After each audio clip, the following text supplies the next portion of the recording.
faut bien que la ligne vient de très très haut, donc ça se dit... Voilà, regarde, tu l'as là. Regarde, tu l'as là. Donc j'ai déjà passé beaucoup de choses. La livre, vous l'avez depuis, ça c'est 2014, là-haut, c'est juillet 2014. Donc, poum, poum, poum, poum. Donc on voit qu'à chaque fois, c'est ce que tu étais en train de dire, si on rezoome un petit peu, là vous avez Brexit, choum, et ça baisse, et ça baisse. Et là on est dans une grosse phase de consolidation depuis octobre, je dirais, qui est aussi entre deux bords.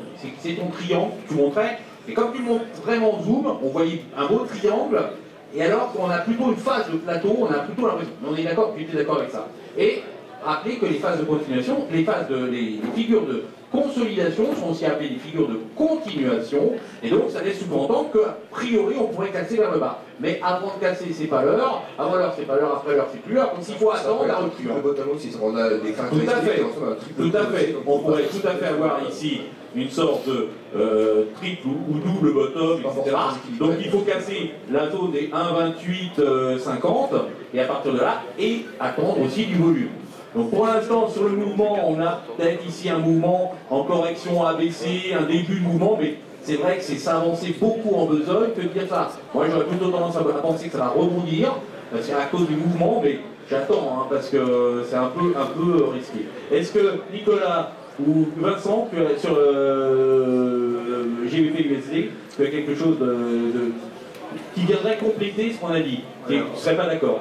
Non, mais rapidement, c'est la question que je pose, encore une fois, en restant dans l'analyse technique, c'est qu'est-ce que fait le GBP USD depuis des semaines, des mois entre 1,20 et 1,27, le fameux triangle, c'est quoi sa nature? Est-ce que c'est un triangle de continuation ou pas? Il y a plein d'approches. André utilise les vagues d'Elliott et il peut peut-être aussi répondre à ça. Quelle est la nature du range? Moi, pour moi, on fait un range et on va aller plus bas. Le risque, il est laissé sur le GBP USD. Sur un global holding qui n'a rien dossier. On a tenté, il y a quelques semaines, de dépasser un 27, ça n'a rien intégré. On n'a pas ici les charts, mais juste ajouter une chose. Pour moi, c'est un cas hyper classique d'un triangle héliottiste. Il manque encore une belle jambe de baisse qui doit nous mettre soin. Tout ce que j'ajoute. Tu fais appel à Elliott, on voit quand même que ça repaye un peu, ça a quand même des tentatives de rebaisse, et la dernière baisse sur 1,21, enfin, elle s'est produite plutôt en ABC, donc c'est un peu dangereux de dire, ou alors, si tu veux, c'est pas tout de suite en tout cas, ça veut dire que ça met... Pour l'instant, les baisses se font... alors, le volume est difficilement interprétable, etc. Là, il y a plutôt plus de volume, enfin ça baisse un peu au niveau des volumes, et les mouvements vers 1,21 sont assez faiblards, enfin, ils sont plutôt en ABC qu'en 5 vagues. Et le rebond là qu'on a depuis 3 jours depuis 1,21, lui il est plutôt en 5 sous-vagues. Mais c'est vrai que c'est très petit, donc descendre sur ces niveaux-là, c'est toujours susceptible d'erreurs et de faux signaux. Donc, bon, on voit, donc, on va voir. D'accord. Alors, est-ce que Jérôme, Nicolas, vous avez des trucs à rajouter là-dessus? Je pense que d'un point de vue technique, vous avez fait largement le tour. Encore une fois, ce qu'on sait le mieux, c'est qu'on ne sait rien. L'inconnu aujourd'hui, c'est tout simplement l'incertitude. J'en ai déjà parlé ce matin sur TV Finance. Le pire ennemi des marchés, que ce soit sur la livre sterling ou sur le reste, c'est l'incertitude, le manque de visibilité. C'est vraiment ça le point important que vous ayez en tête. Le marché, il s'en fout que ce soit Trump, que ce soit Clinton. Vous l'avez vu. On s'en fout que ce soit le Brexit ou pas le Brexit. Ce qu'on n'aime pas, c'est ne pas savoir. Encore une fois, là, ce qu'on ne sait pas, c'est l'impact du Brexit sur l'économie anglaise. D'accord? Donc, les statistiques qui sont publiées actuellement ne le prennent pas en compte. Il va falloir attendre quelques mois, plusieurs mois pour vraiment avoir une idée et 2 ans de négociation devant nous. Donc, cette incertitude-là, elle va forcément peser sur la livre sterling. Voilà, c'est pas l'analyse technique, mais c'est ce qu'il faut avoir en tête parce qu'aujourd'hui, les catalyseurs ne sont pas des catalyseurs techniques, ce sont des catalyseurs politiques. Les cartes effectivement peuvent être battues et ça peut changer un peu la donne. Et à chaque fois, l'analyse technique, c'est pas une boule de cristal, on essaye simplement de voir ce que pensent les intervenants, et c'est pas facile, à la fois ce qu'ils font actuellement et en fonction de ce qu'ils font, d'anticiper si ça va se poursuivre ou pas. C'est très simple l'analyse technique. Que font-ils? Ils achètent, ils vendent, pourquoi?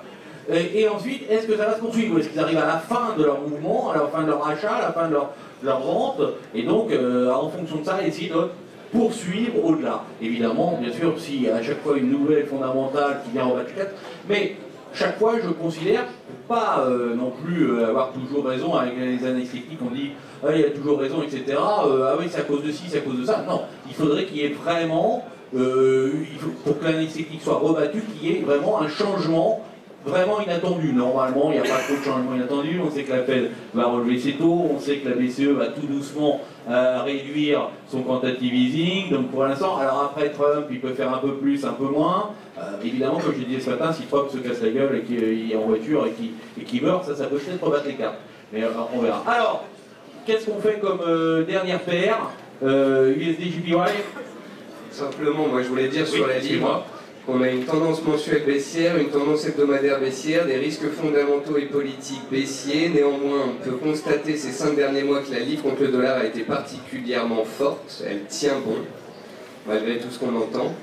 Et à vrai dire, quand je vois le triangle de Alexandre et quand je vois les dires de Vincent, je me dis que, étant donné la tendance, étant donné les fondamentaux qui pèsent, une sortie par le bas du triangle pourrait nous emmener sur les 1,20, voire les mettre en danger. On pourrait aller se faire peur dessous. Par contre, après, en très long terme, on doit se rendre compte que sous 1,20, la livre serait potentiellement sous-évaluée et peu chère.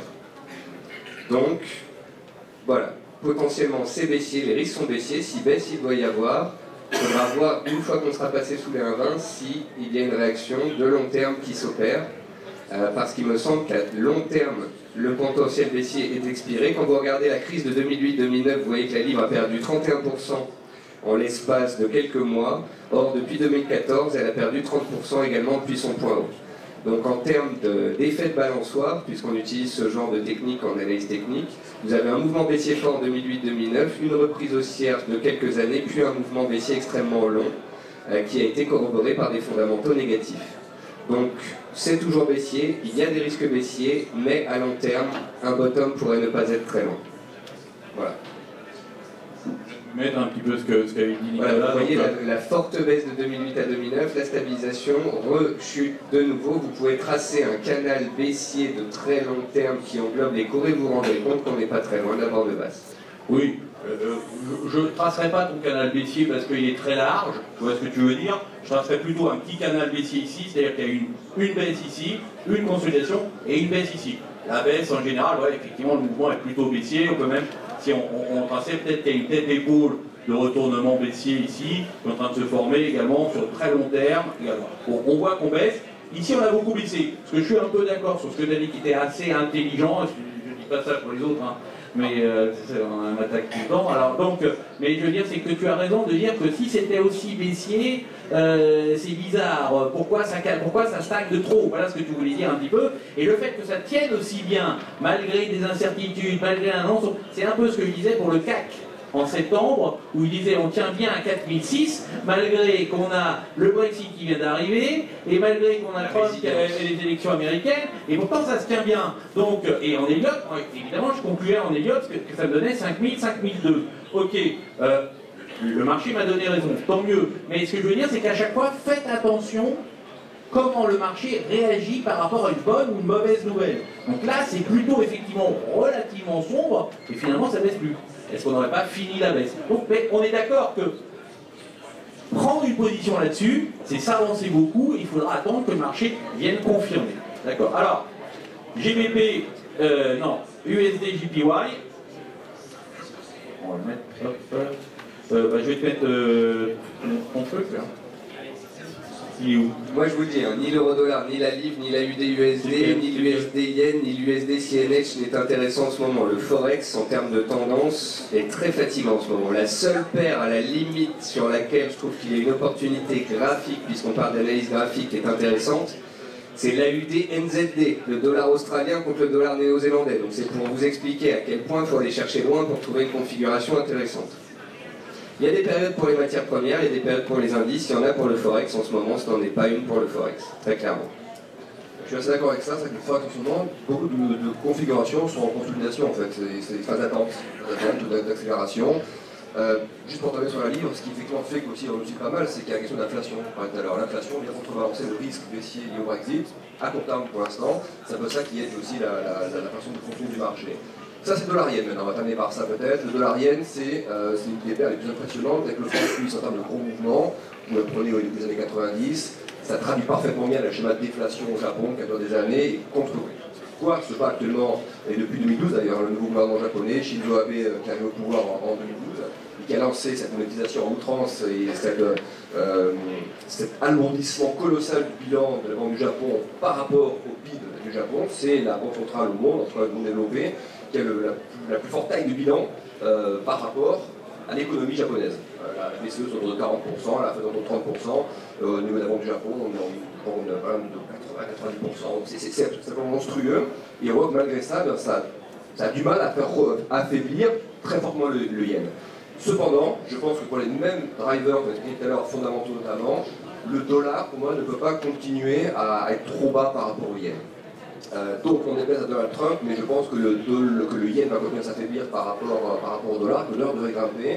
Je pense que dans une phase, comme je disais tout à l'heure, les gros bottoms qu'on voit sur le dollar index, vous avez parfaitement représenté là-dessus. Ça, c'est un gros bottom. C'est-à-dire c'est une formation, un écrasement de la tendance, avec des très gros points bas marqués par des périodes économiques très importantes, et en train de se redresser progressivement. Et je pense que cette phase-là, en fait, va encore osciller en quelque temps dans cette zone de prix, et ensuite sortir par le haut. Donc dollar yen, quelqu'un qui aurait son portefeuille sur du moyen terme, c'est clairement à acheter.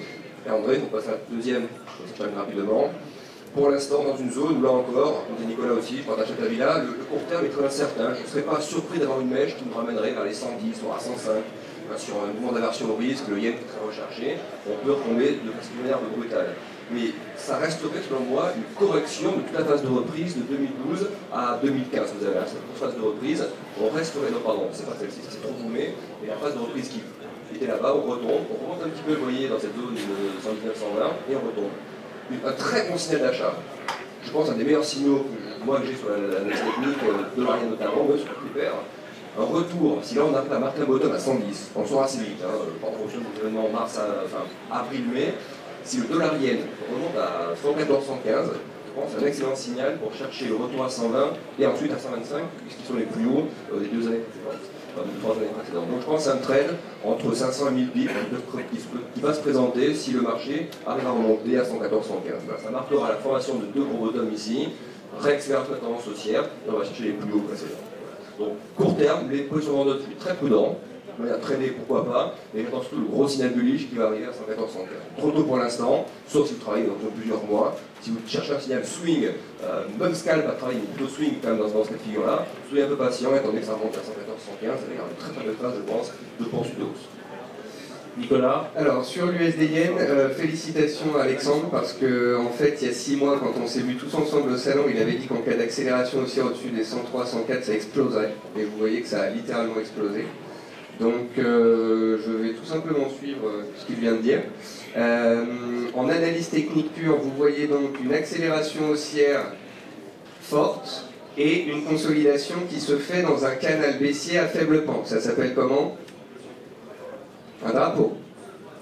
Et un drapeau, en théorie, c'est un mât, une consolidation dans un canal baissier à faible pente, et en cas de sortie par le haut, on reprend la taille de la première jambe et on le reporte à la cassure. C'est pour ça qu'Alexandre vous dit qu'en cas d'accélération au-dessus de 114, qui en fait correspondrait à pratiquement un retour sur les plus hauts, mais surtout à la cassure de ce canal baissier de consolidation, ça voudrait dire qu'on repart sur une impulsion haussière puissante.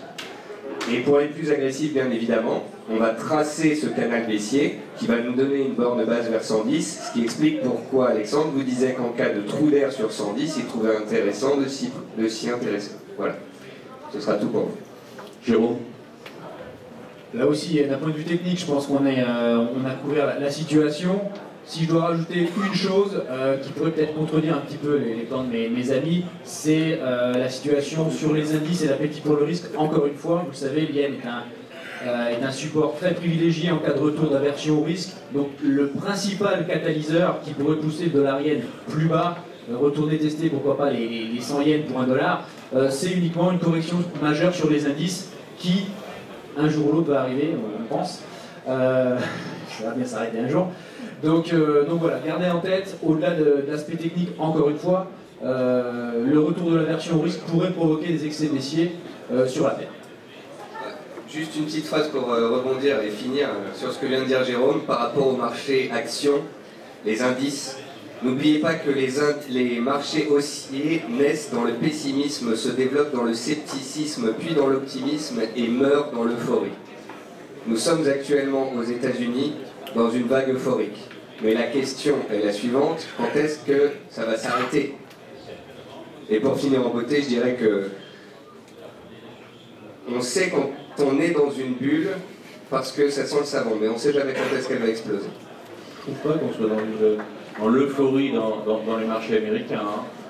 On entend tous les jours sur BFM, qui sont trompés tout le temps, que les marchés en sont très hauts, qu'il y a des risques, que ça va baisser. Là, depuis 2 jours, il y a eu l'accélération, et c'est pour ça que sur le CAC, on va à 5100, on va toucher un top, comme anticipé il y a 6 mois.